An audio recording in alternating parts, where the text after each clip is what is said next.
What's going on? It's Ellis from Nick of Time Show here, giving you that Knicks talk just in the nick of time. And I want to talk to you guys about Mitchell Robinson news, or their lack thereof, until now. But before we even get into the news and what I think, please hit the like button. Please hit the subscribe button.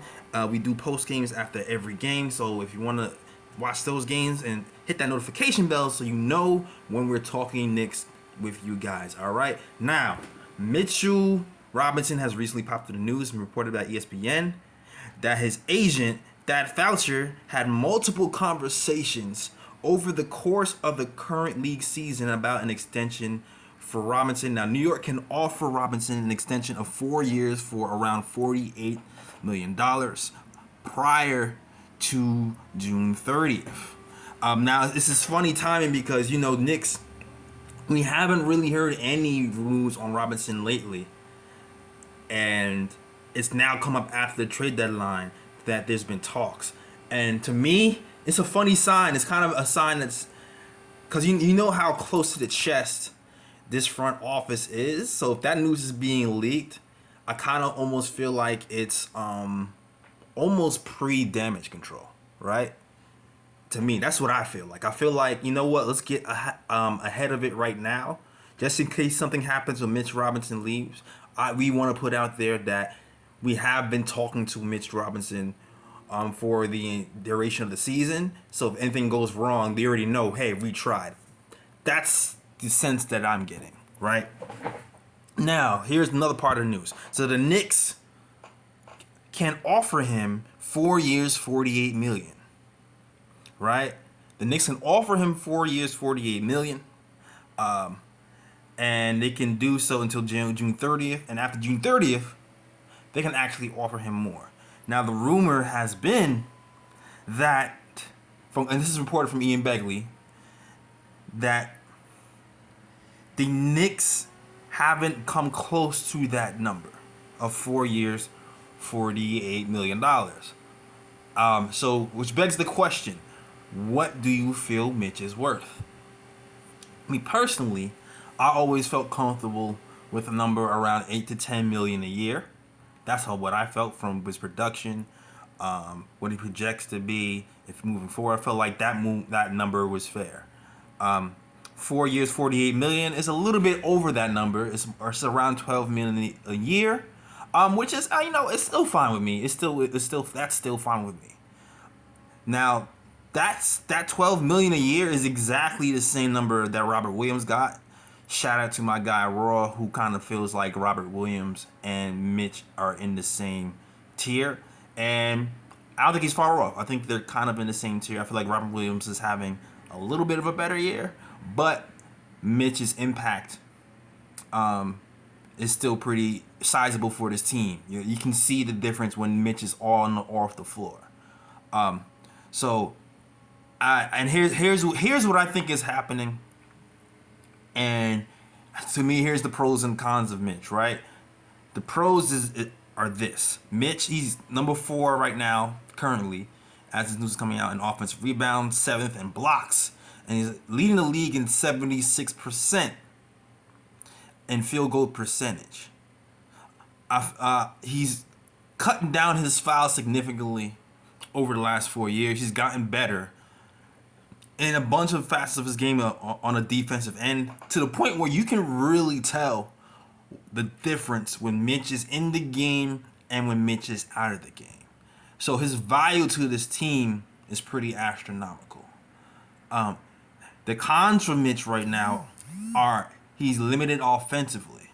Even though he has he's shooting a field goal percentage of 76% at the rim because he's just an elite rim runner. He hasn't yet to expound his game as of yet, despite his defensive instincts and impact. And just improving his offensive game a little bit would make Mitch a whole lot more valuable. Now, Ross has pointed this out before, and this is true around the league. If you are injured for most of your career, especially during the summer, you do not have the ability to improve and groom your game. He's been teasing that he's going to be shooting more jump shots every season since he's been here. I feel like even Tom Thibodeau teased it last season at one point where he was like, "Oh yeah, it's coming. Oh yeah, it's coming," and the jump shot never actually came to fruition. Now, granted, I'm all for Mitch expounding his game. I still want to see him hit some free throws before he starts to hit jump shots because, as you know, as I keep saying, free throws are an indicator that you can start to hit jump shots at a higher clip. And as of today, he's not shooting his free throws at a higher rate, which leads me to believe that the jump shot isn't close to coming into fruition for me.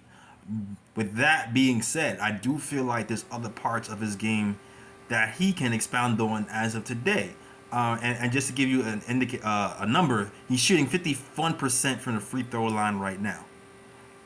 Now, we saw a move. Like, we all seen Mitch's mixtapes in the summer where he's dribbling the ball, he's playing ball in all season with his boys in Louisiana and taking guys off the dribble, going between the legs and doing all these fancy moves.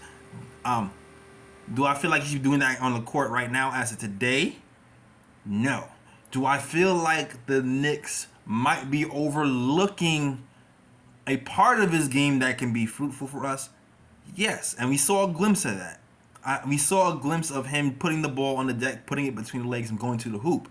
And everybody went off their seat. I do believe that Mitch has the capability to do that this season today.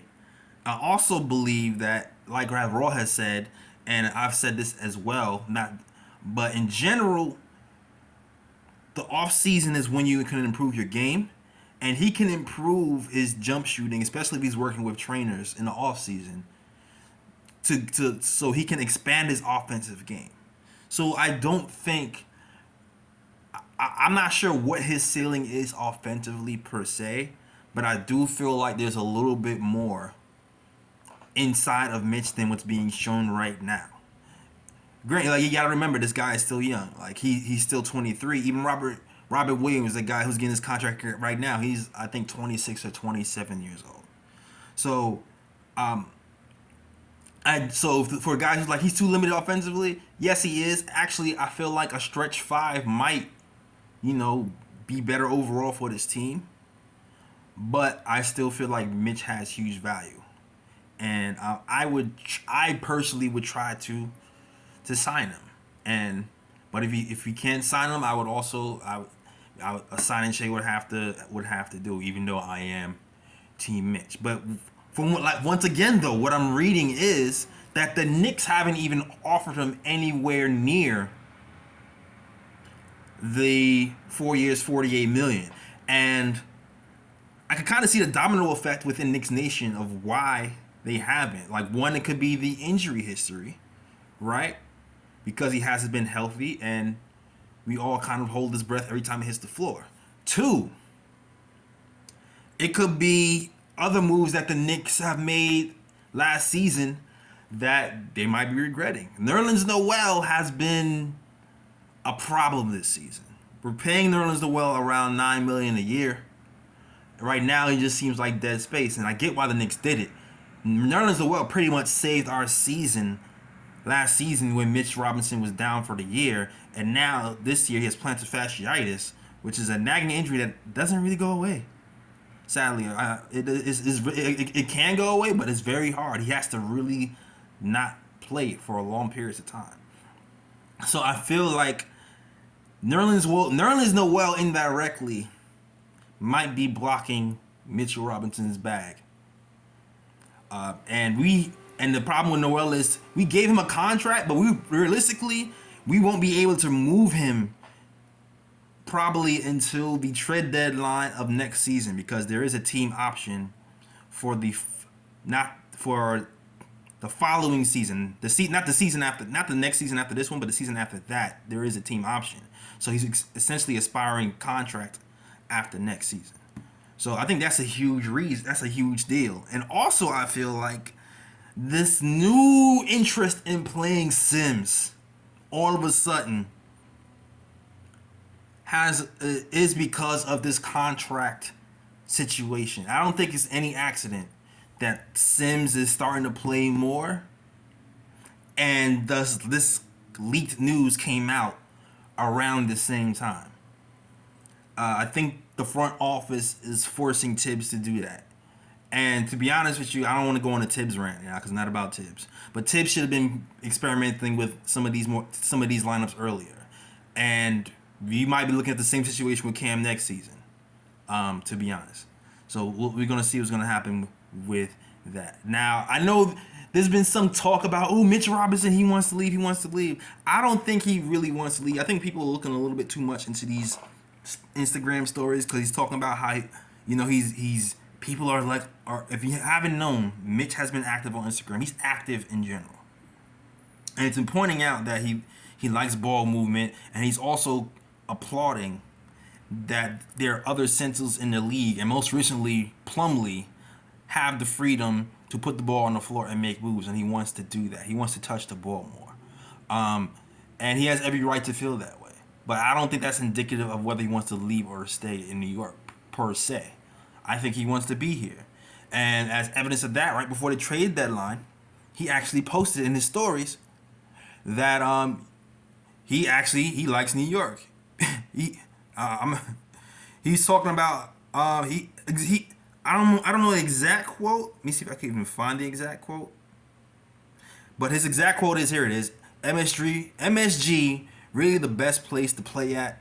I'm looking at videos of it. We really blessed to have it as our home court. So this is right before the trade deadline. Now the trade deadline has passed. I know he's feeling a little bit free, but I don't think that the recent posts in the stories are indication that Mitch wants to leave. I mean, he might want to have more things happen here, but it doesn't mean he necessarily want to leave. You know what I'm saying? So I think people are looking a little bit too much into that. But all in all, I'm for keeping Mitch.